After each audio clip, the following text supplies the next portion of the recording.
Tas pirmais jautājums ir par to, cik liela ietekme šim lēmumam varētu būt. Kā jūs to vērtētu? Jā, lēmums bija gaidāms.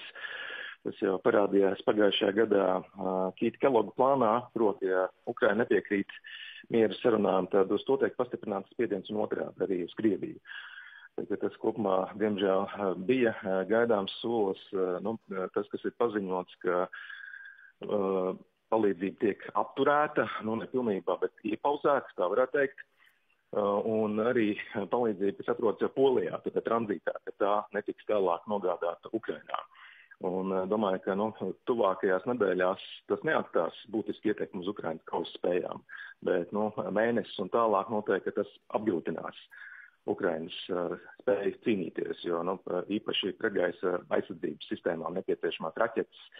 Tā ir viena liela palīdzības daļa, kas Ukrainai trūkst, un jautājums ir par Starlink, par zemes orbītas satelīta sistēmām un arī par izlūkošanu. Ja to pārtraukt ātrāk, tad gan Ukrainai problēmas lielākas. Protams, ASV prezidenta uzruna kongresā vēl ir gaidāma, tur tad arī visticamāk oficiāli šis lēmums tiks pavēstīts, bet kādi ir tie signāli, vai republikāņu domas šajā jautājumā dalās, vai viņi ir absolūti vienoti šajā pozīcijā un tajā, ko uztur Donalds Trumps? Pilnīgi vienotība nav. Mitch McConnells, Kentucky senators, ir pēdējā laikā balsojis pret virkni Trumpa kandidatūrām kabinetā, senātā, un tikko arī mēnesis senatori ir kritiski izteikusies par šo te soli, bet es teiktu, ka nevarētu sagaidīt kaut kādu starptaušanos republikāņu vidū.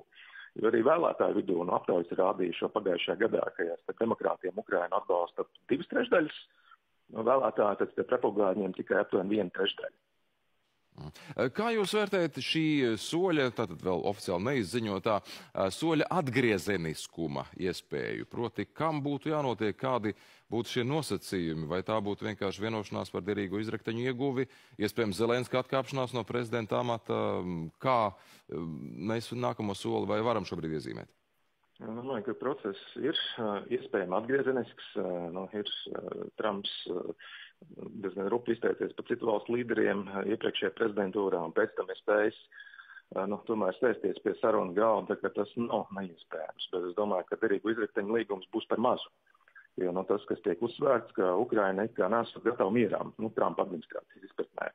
Un tas, kas noteikti tiek sagaidīts, ir apvainošanās vienā vai citā formā, tāpat derīgu izrakteņu vienošanās, un noteikti arī kāds paziņojums, ka Ukraina ir gatava sēsties pie galda.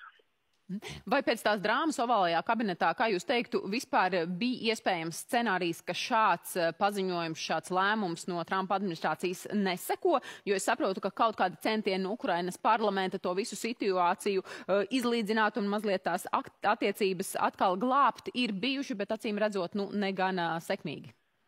Es domāju, tur Ukrainas parlaments neko nevarētu darīt. Eiropas līderi šeit ir daudz ko darījuši. Piemēram, Kirs Starmers, Lielbritānijas premjers, uzreiz jau dažas stundas pēc zvanīja gan Zelenskim, gan arī Trumpam.